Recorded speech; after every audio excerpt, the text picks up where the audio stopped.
Ya udah. Nah, ini saya coba besarkan nggak mau. Gimana? Siapa yang bantu? Kita pencet ininya nggak mau sih.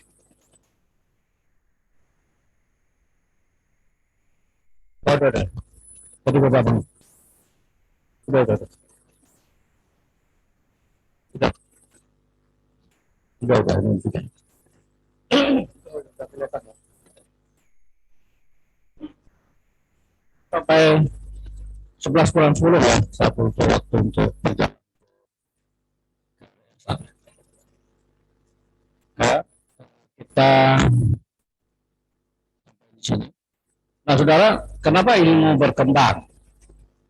Nah, itu kalau kalau kalian buat proposal penelitian itu pasti ada itu. Itu pasti ya, jadi problem, ada masalah.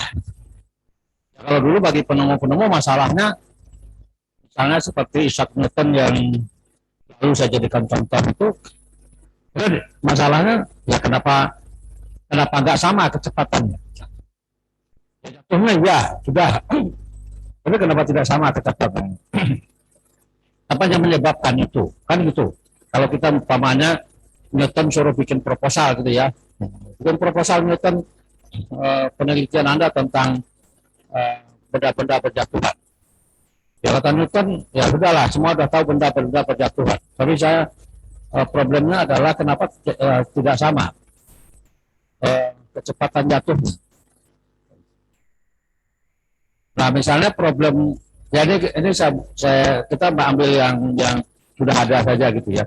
Misalnya Archimedes, problemnya kalau dia suruh bikin proposal, apa problem Anda, Tuan Archimedes? Kemudian kenapa benda kalau saya angkat di ruang terbuka lebih berat daripada kalau saya angkat di dalam air. Nah, ada kan juga di dalam disiplin ilmu Anda di kedokteran gigi kan juga begitu. Ada banyak problem juga ya dari kenapa orang sakit gigi gitu kan. Kenapa orang yang misalnya ada yang mengambil kasustik misalnya ya. Kenapa orang dari etnik ini misalnya lebih sehat tubuhnya daripada etnik ini misalnya. Kenapa orang etnik ini dengan ya perawatan tradisionalnya mereka lebih sehat daripada yang lain misalnya gitu. Dan itu saya karang-karang tapi saya pernah baca-baca. Kemudian attitude gitu ya, ada metode, ada aktivitas, ada penyelesaian masalah, ada pengaruh. Jadi problem saya masuk ya. Jadi problem uh, ilmu ya dengan sudah ada perkembangan dapat dikomunikasikan. Jadi sesuatu yang memang bisa kita bicarakan ya. Kemudian dapat disikapi secara ilmiah. Ya ini hanya umpama saja ya bahwa disikapi secara ilmiah kalau Anda misalnya cara Tuhan duduk di aras itu misalnya itu kan itu ngarang-ngarang cerita aja itu. Cara jin berkomunikasi ya Anda meskipun Anda seorang paranormal ya saya termasuk orang yang tidak begitu percaya dengan hal-hal begitu ya karena orang yang bisa berkomunikasi dengan jin itu memang jadi ragukan juga karena kita nggak bisa verifikasi ya secara ilmiah nggak bisa diverifikasi itu ya meskipun itu lebih ke kepercayaan gitu ya jadi hal-hal seperti itu ya tentu tidak bisa dikomunikasikan ya dan tidak bisa disikapi secara ilmiah karena memang tidak bisa dibuktikan apalagi dalam natural sciences ilmu kealaman Anda kan masuk ilmu natural sciences harus ada yang konkret ada yang wujudnya kemudian dapat didekati dengan metode ilmiah tertentu nggak bisa nggak ada metode ilmiah yang bisa mendekati itu ya berarti ini nggak perlu diteliti bukan problem ilmiah gitu scientific problem. Ya. Kemudian sikap. Jadi kan sikap yang kedua adalah bahwa sikap ingin tahu. Jadi manusia itu salah satu cirinya kalau kami belajar filsafat adalah curiosity, dia ingin tahu. Nah, sebenarnya keingintahuan itu adalah natural attitude, sikap alamiah, ya, ya yang dimiliki oleh setiap manusia sejauh dia sehat. Jadi kita, ya saya kenapa kita dan saya juga Anda, kita ini adalah makhluk yang curiosity itu, yang memiliki rasa ingin tahu. Bahkan sejak kita kecil. Ya, kalau Anda jangan lupa bahwa Anda juga termasuk makhluk yang ingin serba tahu, sekarang Anda amati aja lah. Kalau masih punya adik, gitu ya. Kalau enggak ponaan gitu, atau anak tetangga gitu, umur 2-3 tahun, atau bahkan umur setahun ketika mereka apa tuh anak-anak itu kan sudah kalau melihat apa-apa diamati gitu ya. Itu apa gitu kan kalau pakai bahasa Jawa gitu. Ini apa ini? Bahkan bagi anak-anak itu sebut pun itu jadi perhatian mereka. Umur kecil mungkin dia sudah mikir-mikir juga ya.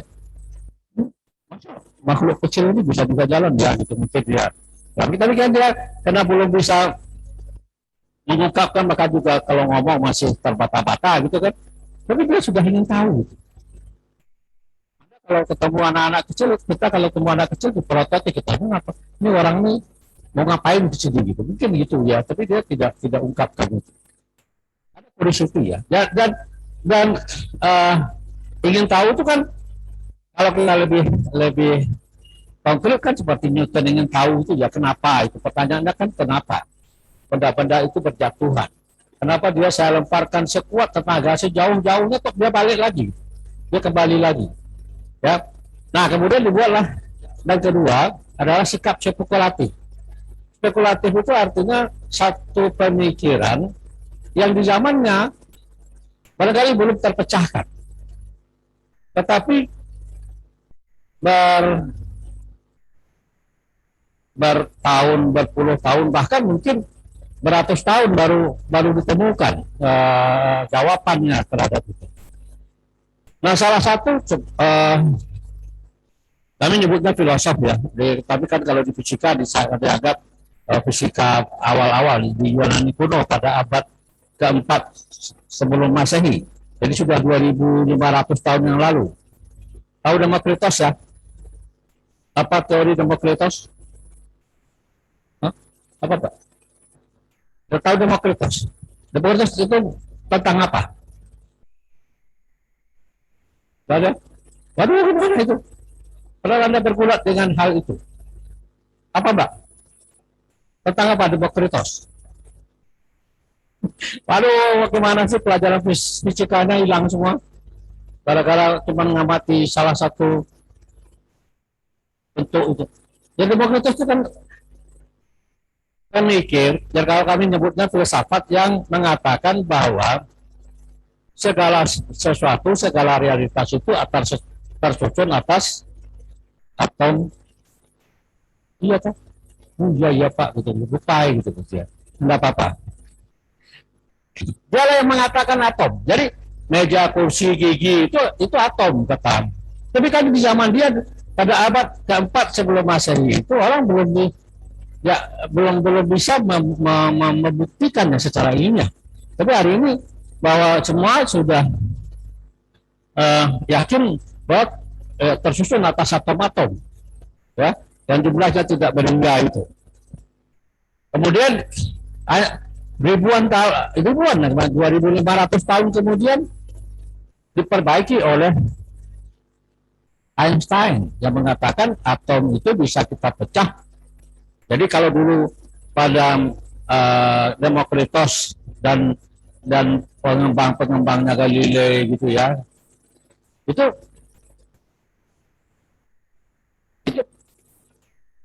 unsur paling kecil dari benda-benda dari realitas.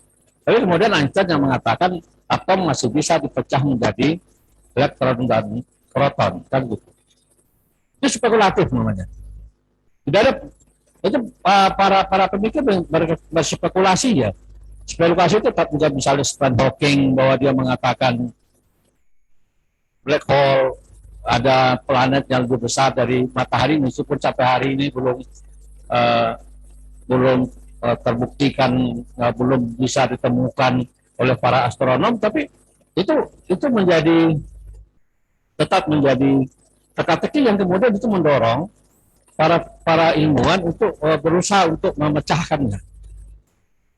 Jadi kalau menurut Thomas Kuhn, realitas itu, Thomas Kuhn itu seorang matematik juga, fisika juga,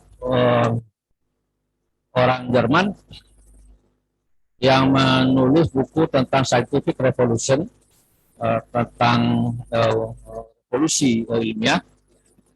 Itu Thomas Kuhn mengatakan bahwa apa tadi? Jadi lupa saya. Hah? Ada apa Mbak? Gimana sih? Bukan dia masa.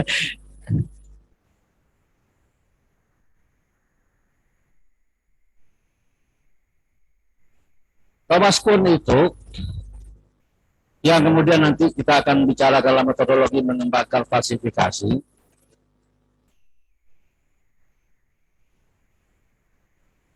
Apa tadi? Jadi hilang. Jadi dari Stephen Hawking dari kemana? Ada yang bisa bantu saya? Jadi lupa. Apa tadi Mbak? Hah? Apa tadi? Ada yang ingat? Ya udah kita lewati aja. Tadi kan sebenarnya kan mau membahas tentang sifat spekulatif itu ya, yang bahwa para ilmuwan itu membuat ide, gagasan, pikiran-pikiran yang pada zamannya belum bisa diverifikasi. Tapi kemudian itu dilakukan terus-menerus. Nah, seperti Stephen Hawking mengatakan ada black hole. Nah, black hole itu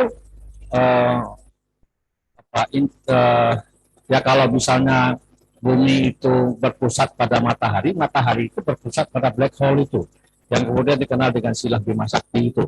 Dan nanti kita terus saja dulu. Sikap untuk keinginan untuk objektif, jadi bukan subjektif.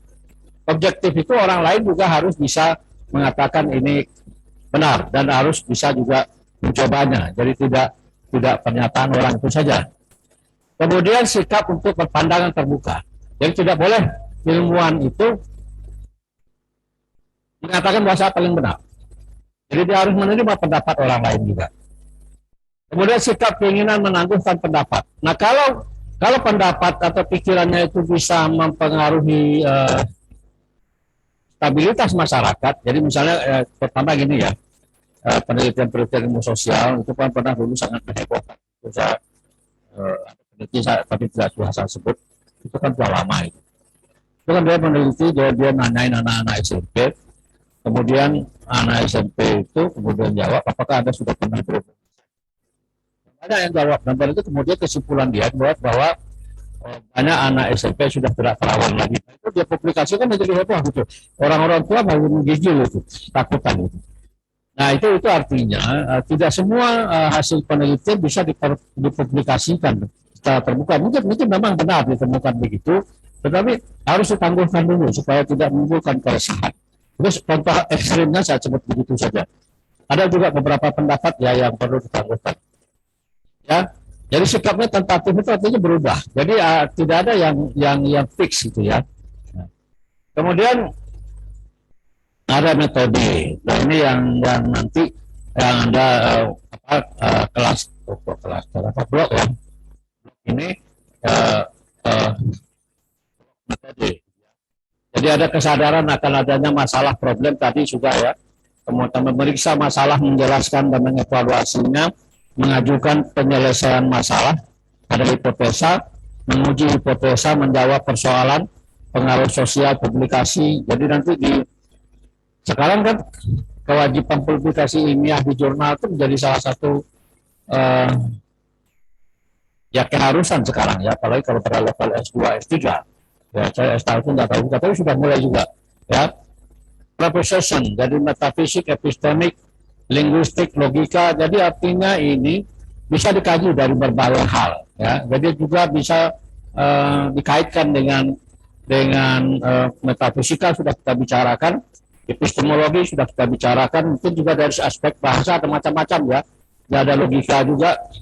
pakai matematik, aksiologi, nilai, ya, estetika, keindahan. Jadi banyak hal yang bisa dalam satu penelitian kan, misalnya untuk kedokteran gigi sendiri kan tidak sekedar bahwa giginya kuat gitu ya, tapi juga ada estetiknya. Misalnya seperti itu. Ya. Langkah awal metode ilmu. Jadi situasi awal penyelidikan, identifikasi masalah, pengamatan atas fakta yang relevan, penggunaan pengetahuan yang dimiliki, penyusunan hipotesis, asumsi yang berkaitan dengan hipotesis, verifikasi, percobaan dan pengujian, kemudian membuat kesimpulan benar atau salah. Bagian ini sebenarnya sudah Anda pelajari pada bagian yang lain ya di dalam metodologi. Kemudian saudara, aktivitas. Ilmu adalah apa yang ilmuwan kerjakan. Jadi ilmuwan itu beraktivitas untuk meneliti, riset gitu ya, sehingga dia menalihkan ilmu atau temuan baru. Dan dia berintegrasi secara individu dan sosial, dan yang itu lingkaran. Ya, itu ada individu yang kuat menemukan sesuatu, kemudian diteliti lagi, kemudian ada lagi individu baru yang nanti akan menemukan itu. Ya, jadi ada institusi ilmiah itu universitas dengan fakultasnya itu, dengan prodinya itu adalah institusi ilmiah. Sedangkan masyarakat ilmiah adalah orangnya, gitu ya. Jadi mahasiswanya, dosennya, gitu ya, para penelitinya, gitu. Ya. Pemecah masalah atau kesimpulan. Jadi tujuan ilmu, ya, tujuan ilmu ya untuk apa? Menemukan apa? Sebenarnya ilmu itu sebenarnya tujuannya kalau dari awal itu kan mencoba menerjemahkan fenomena-fenomena alam. Itu yang dilakukan oleh fisikawan-fisikawan hebat ya, seperti orang seperti Newton, seperti Archimedes, Galileo Galilei dan macam-macam itu. Ya, jadi buah pekerjaan hasil dari apa yang mereka sudah tekuni itu. Tentatif banyak ya, nanti akan diperbaiki ya setiap hipotesis. Misalnya begini,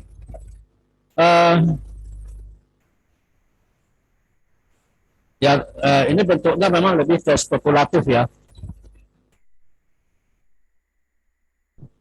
Anda tahu tentang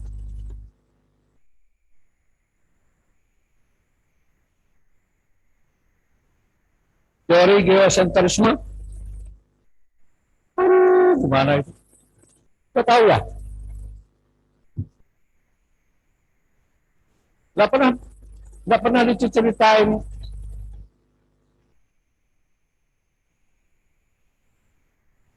Geosentrisme itu adalah teori yang mengatakan bahwa pusat jagat raya itu bumi. Bulan mengelilingi bumi, termasuk matahari juga mengelilingi bumi. Gitu ya. Jadi itu Ptolemeus yang buat. Jadi ini bumi dikelilingi oleh bulan, terus juga dikelilingi oleh matahari. Maka disebutlah dia geosentrisme. Geos itu bumi, jadi bumi adalah pusat jagat raya. Dan itu diakui oleh gereja dan dipahami. Ptolemeus itu filosof termasuk pemikir Yunani kuno. Dilegitimasi oleh gereja bahwa pusat jagat raya itu bumi. Ini cerita tentatif ya. Jangan ambil yang besar-besar saja. Tapi hampir semua ilmu pengetahuan itu kebenarannya pada satu saat akan dikoreksi. Jadi ya, ini lagi ya saya tidak tahu juga apakah analisis saya benar atau tidak. Misalnya hari ini kan tentang jaga ginjal pada anak-anak kecil. Ya, Anda kan harus tahu juga harus jaga ginjalnya anak kecil, dan itu salah satu. Sementara ini pemicunya dikatakan bahwa itu dari paracetamol cair. Ya, kalau paracetamol itu Setahu saya istilahnya itu induk obat. Apapun obat sakit kepala, apapun masih ada paracetamolnya kalau kita baca. Saya kan orang awam, Anda pasti itu tahu. Nah, itu kan paracetamol sebelum itu kan dianggap obat paling uh, ya mudah. Mungkin juga sudah diuji, tidak ada masalah. Ya karena kan kalau anak-anak yang umur setahun, 2 tahun itu diminumkan puyer yang paracetamol yang dihancurkan itu kan mereka pasti nolak gitu kan gitu ya. Kalau mau kita juga.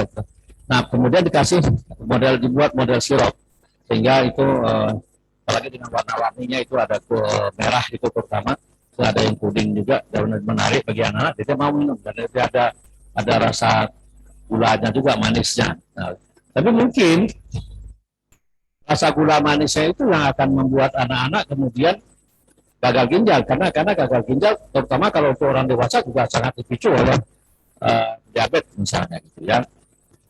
Saya tidak tahu, tapi itu artinya harus ada koreksi gitu terhadap temuan-temuan baru. Saya kira juga di dalam kedokteran gigi juga mungkin dulu pemakaian bahan untuk gigi palsu dan segala macam itu kan juga sudah banyak berubah ya. Tidak bisa lagi dulu kan yang terkenal itu pakai yang amalgam yang atau seperti platina itu sekarang kan tidak boleh lagi. Sekarang kan bentuknya ya dengan warna putih seperti gigi itu. Itu Ptolemeus. Nah itu kemudian dikoreksi oleh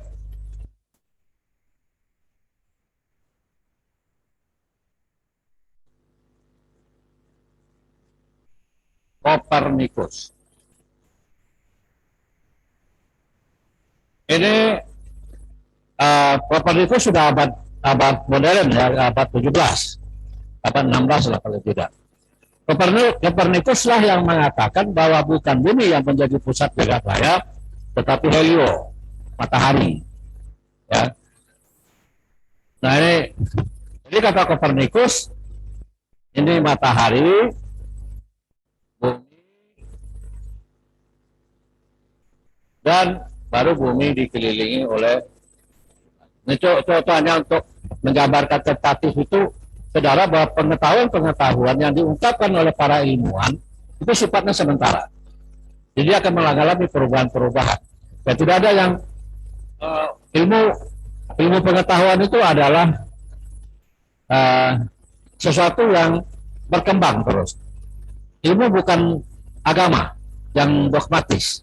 Ilmu itu sesuatu yang memang akan mengalir terus ke masa depan, ya akan ada temuan-temuan baru, akan ada banyak sekali hasil-hasil ilmiah dan sekarang sehingga itulah yang mengakibatkan munculnya spesialisasi ya. Jadi kalau misalnya kedokteran gigi itu awalnya hanya dokter gigi umum, sekarang kan ada yang konservasi gigi, yang spesialis bedah mulut, macam-macam itu.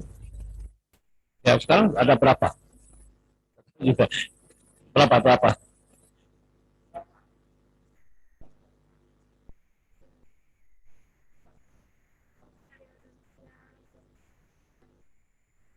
Nah, di konservasi ini SPBM itu spesialis bedah mulut, ya udahlah.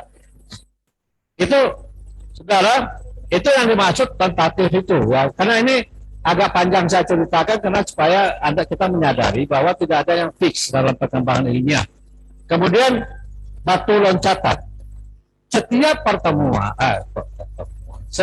penemuan itu nanti akan menjadi loncatan lagi untuk pertemuan berikutnya kayak gitu. Ya. Oke. Kemana tadi? Hilang.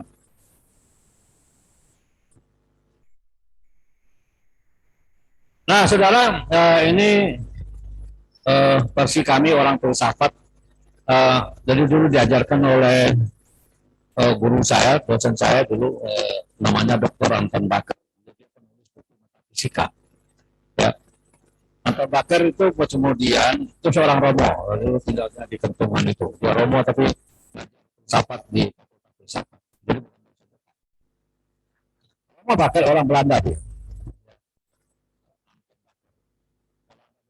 bukunya, baca buku atau metafisika tentang Kanisius. Ya, Anda nanti akan pusing bukunya.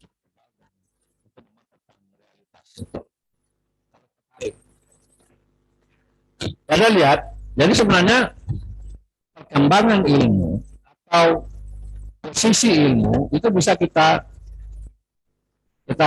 gambarkan pada hierarki sebuah realitas. Nah, beliau mengatakan pada hierarki pertama, paling rendah bahkan mengatakan ada fisikokemis, kimia, fisika dan kimia. Fisikokemis itu fisika dan kimia. Di sanalah muncul penyelidikan perkembangan ilmu pengetahuan yang terkait dengan biokimia, biokimia, teknik itu ya, astronomi, geologi, ilmu-ilmu alam. Ya, mungkin teman-teman kita yang di MIPA itu kan ada kimia, fisika, ya komputer juga ada di sana, gitu ya. Nah, ada di fakultas teknik pada umumnya. Semua fakultas teknik itu level bawah. Ya, karena memang mereka lebih bicara tentang benda konkret. Kemudian naik, biotis, vegetatif. Vegetatif itu tumbuh-tumbuhan ya, hidup. Nah, di sini kedokteran, ya termasuk kedokteran gigi tentunya. Biologi, peternakan, pertanian, perkebunan, kehutanan. Kenapa beda dengan teknik? Teknik itu betul-betul mendapati istilahnya itu ya, anorganis. Tapi kan kalau sudah naik, itu kan organis. Ya. Jadi Anda memang mempelajari gigi, tapi gigi yang ini terkait dengan hubungannya kan gigi itu ya semacam tulang lah gitu ya, jenis tulang juga kan, jenis gamping juga. Tapi dia kan hidup. Ketika dia nempel di gusi kita, dia hidup. Ya, kalau dia rusak, makanya dia mengganggu saraf kita. Itu uh, uh, ya pikiran saya sebagai orang awam gitu ya. Ya karena sering mengalami sakit gigi dan sering ke dokter gigi gitu. Ya itu kan itu sebenarnya bukan tulang biasa. Tapi ada unsur hidupnya, biotisnya. Kemudian hewan, psikiatri, psikologi hewan. Teman-teman fakultas kedokteran hewan, peternakan ada di sini. Ya. Kemudian naik ke atas yang tidak terkait lagi, ini terkait lebih dengan manusia, ekonomi. Ini sudah bicara ada analisis di dalamnya, tidak lagi sekedar fisik. Ada hubungan antar manusia dengan manusia yang lain. Kemudian ada sosial politik. Orang pengen jadi presiden, jadi lurah, bahkan sampai ke lurah gitu ya. Dan dibicarakan oleh sosiologi, ilmu politik, ya. Kemudian tentang komunikasi. Ada humanistik, antropologi, sejarah, dan filsafat, dan paling tinggi itu adalah taraf human, religius. Religiusitas, keyakinan orang akan beragama, kepercayaannya dan seterusnya. Yaitu namanya ini taraf kenyataan, ya. Nah, saudara, kemudian ini habis kan. Waktu kita pindah dulu.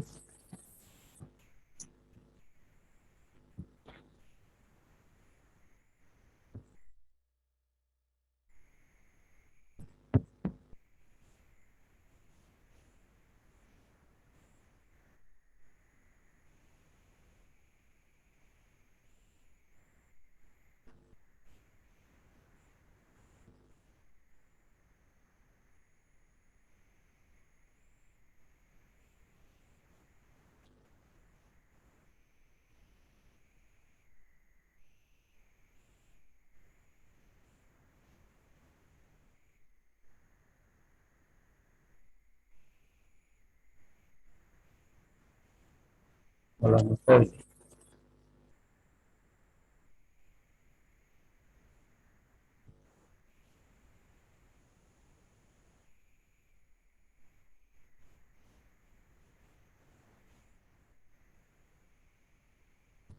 sudah terlihat ya ya, di laptopnya ya, teman-teman yang di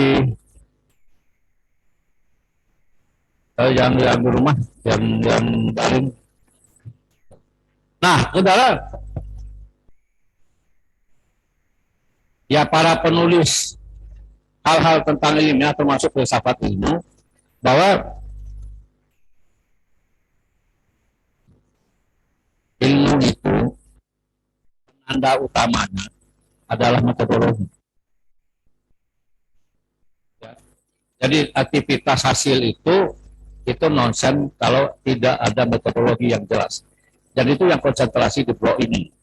Ya, sekali lagi saya hanya memberi suplemen. Ya, saya tidak pada bagaimana Anda cara metode Anda dalam mempelajari tentang masalah-masalah gigi ini. Ya. Ya, jadi ini bagian epistemologi karena ini mencari kebenaran ilmiah, ya. Jadi scientific truth. Ya. Metodologi bagian dari epistemologi yang mengkaji perihal urutan langkah-langkah yang ditempuh supaya pengetahuan yang diperoleh memenuhi ciri-ciri ilmiah. Tadi kan sudah ada problem gitu ya dan seterusnya. Tapi kan nanti masing-masing bidang itu beda-beda, tapi bedanya sedikit cuma itu. Jadi bahwa pertama itu kita kalau nulis itu harus ada latar belakang masalah. Itu problem. Rumusan masalah. Apakah sudah ada yang meneliti? Apakah penelitian kita bermanfaat? Apakah tujuan kita meneliti? Kemudian kajian pustaka. Siapa sajakah yang sudah meneliti tentang topik yang kita bahas? Landasan teori apa yang akan kita pakai? Kemudian bagaimana kalau Anda kemudian kan banyak langsung berada di lab ya, tapi kadang-kadang juga ke lapangan gitu ya. Saudara, karena saya suplemen tadi itu, saya bukan metodologi kemudian di komputer gitu ya, itu kalau saya masuk ke sana ya, itu saya artinya intervensi, saya tidak tahu apa-apa. Tapi ini lebih ke arah prinsip. Bagaimana sih cara seorang ilmuwan dalam mengkaji sesuatu? Kalau ada objek yang dia mau kaji, pertama-tama dia harus bersikap hati-hati dulu. Sikap hati-hati itu tidak sembrono ya. Kemudian dengan hati-hati dia kemudian menunda kesimpulan-kesimpulannya dulu. Nah, jadi ada seorang filosof Prancis namanya René Descartes, ya, yang menerapkan metode skeptisisme pada satu objek sebelum diteliti, ya. Jadi 4 langkah atau aturan yang dapat mendukung metode. Ya, jadi sebelum metode diterapkan, sebelum kita sudah siap dengan metode untuk meneliti suatu masalah, pertama jangan pernah menerima apa saja sebagai yang benar. Itu tentatif tadi ya. Jadi ini jangan, wah ini sudah benar ini. Ya. Kalau sudah benar, untuk apa lagi diteliti? Ya sudah pakai aja. Ya, ya enggak. Artinya fakultas prodi nggak diperlukan lagi. Ya sudah kita tidak pelajari itu saja dan kita tidak perlu lihat untuk lagi. Kan lihat itu melatih kita untuk apakah yang disampaikan oleh ilmuwan sebelumnya itu betul. Gitu. Maka dibawa lagi ke lab gitu ya, dibuktikan kalau terbukti benar ya sudah gitu. Tapi tidak boleh tanpa mengulanginya kembali atau menguji kembali ya. Jadi tidak boleh menerima apa saja sebagai sesuatu yang benar, harus diragukan. Skeptisisme itu akhirnya diragukan. Pecahkan kesulitan menjadi sebanyak mungkin bagian. Problem-problem ilmiah itu banyak, bahkan mungkin ketika Anda belajar tentang gigi itu bukan hanya soal benda yang jumlahnya 32 potong di dalam mulut manusia yang menempel pada gusi. Ada juga sosial ya, kebiasaan orang. Rusaknya gigi itu karena kebiasaan buruk itu ya, kita sebut itu saja, kebiasaan yang membuat orang malas cocok gigi, orang makan sembarangan dan segala macam. Itu kan bukan soal Anda tidak bicara tentang hanya elemen gigi itu, misalnya unsur kimianya apa gitu kan, ya itu ya. dari itu kan kebiasaan masyarakat dalam memperhatikan giginya itu juga hal yang penting gitu. Ya, kan ada banyak kesulitan tuh. Pertama ada kesulitan kimiawi dari gigi itu, apalagi kemudian ke depan tentang gigi palsu yang lebih nyaman gitu misalnya, dengan kemudian bahan-bahannya yang lebih ramah terhadap anatomi manusia dan seterusnya. Kan pikiran secara tertib mulai dari objek yang paling sederhana ke objek yang paling kompleks. Jadi kalau kita belajar itu mulailah hal-hal yang bisa kita pecahkan dulu, kemudian baru sampai hal yang mungkin sulit untuk dipecahkan. Kemudian aktivitas ilmiah dengan mempelajari metode skeptis tadi itu ya, itu kan jangan pernah menerima, itu artinya meragukan. Descartes ini sebagai pengetahuan bagi Anda saja, ini pengetahuan filsafat sebenarnya.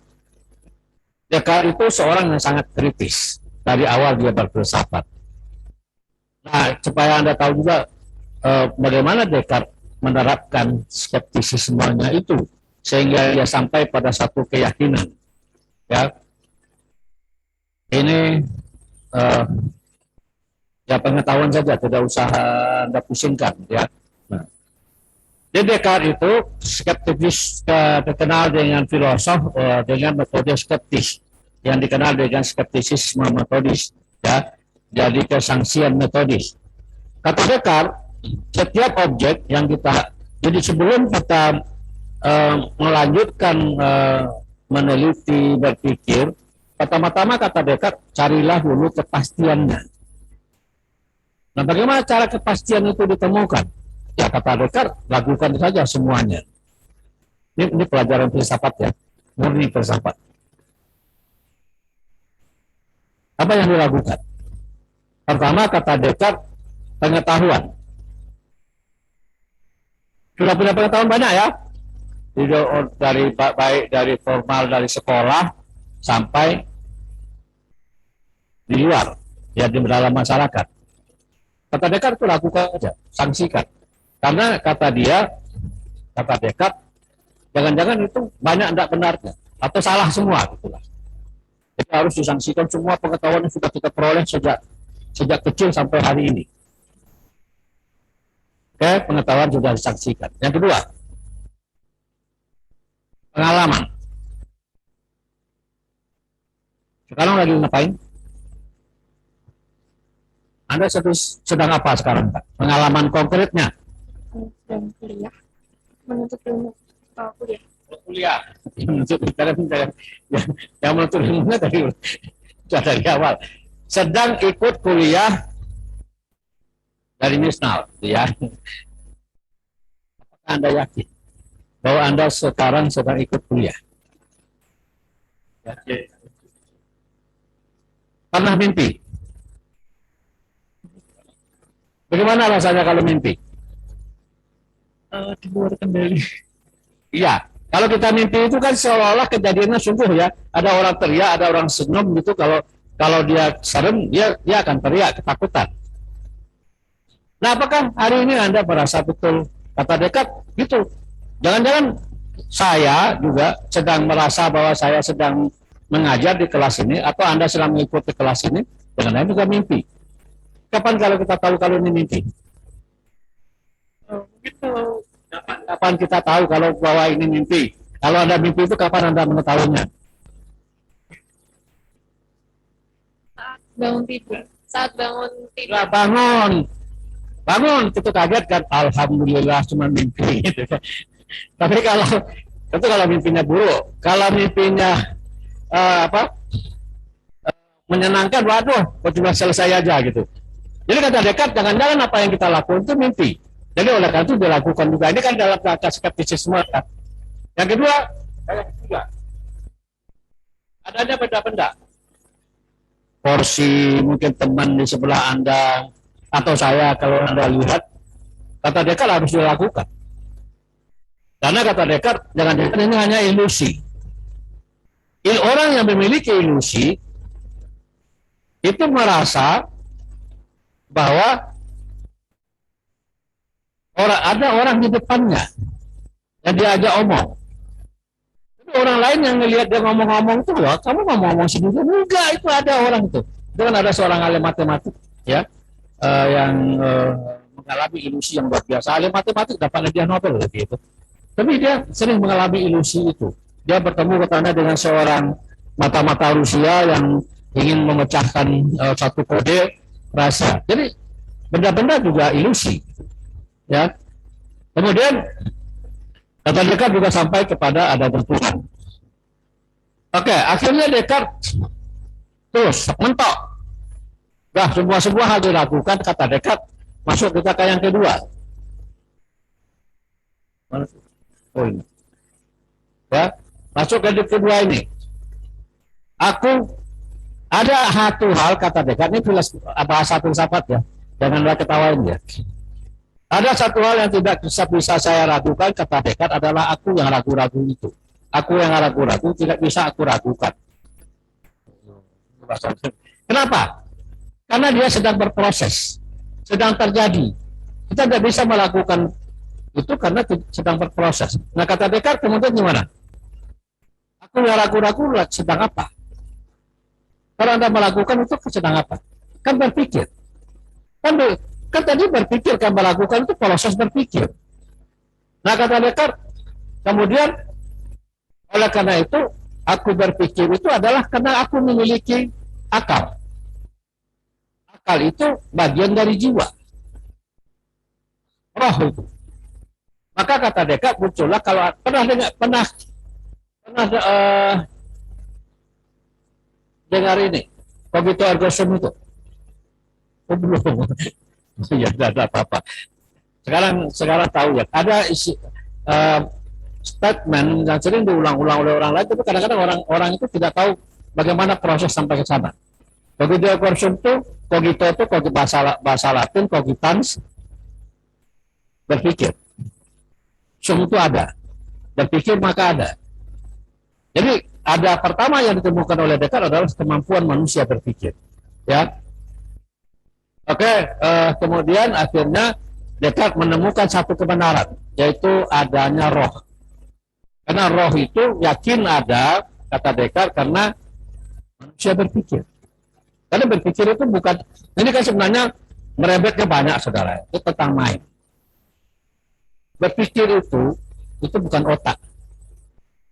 Ada dimensi rohani di atasnya. Nah, kalau otak ya kerbau juga bisa mikir gitu ya. Kita nggak bisa juga mikir kerbau kan, apalagi gajah gitu kan. Gitu. Ya, mereka hanya bahasa instinktif. Tapi manusia itu bisa menciptakan macam-macam itu karena kemampuan rohaniawan. Anda tahu ODGJ itu kan? Yang sakit otaknya apa jiwanya?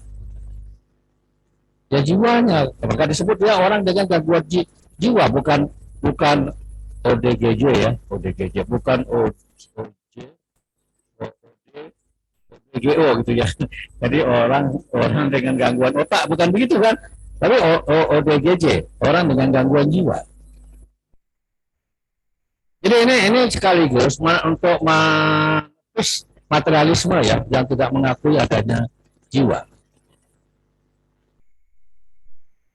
Nah, sekarang ini ada Boris Slave, tapi saya sudah janji aja, takutnya dimarahin dokternya. Sudah tunggu, karena kami semua dosen-dosen Anda juga di UGM itu kita mendapat kesempatan medical check up, gitu ya. Kemarin sudah berjalan segala macam. Hari ini saya dijadwal untuk treadmill untuk periksa jantung. Dulu agak dianggap sedikit ada masalah, saya terus lama juga, terus minum tiap hari, minum biotinon. Nah, terus nanti sudah agak dicek lagi, agak lumayan, terus hanya sekali 2 minggu, dua kali seminggu. Puasa kita bilang, puasa Senin Kamis. Ya udah, nanti minum obatnya Senin Kamis, sebenarnya berhenti. Nah, ini mau dicek lagi untuk sehat, gitu ya. Oke, terima kasih, kita ketemu lagi hari lanjutkan ini ya. Verifikasi ini menarik. Kalau Descartes itu betul-betul lebih pra-metode, jadi kita sebut dia pra-metode sebenarnya. Karena dia lebih ke arah memastikan adanya realitas. Tapi kalau Boris Slave, air, eh, apa, koper gitu misalnya, nah itu betul-betul sudah memakai metode. Terima kasih. Assalamualaikum warahmatullahi wabarakatuh.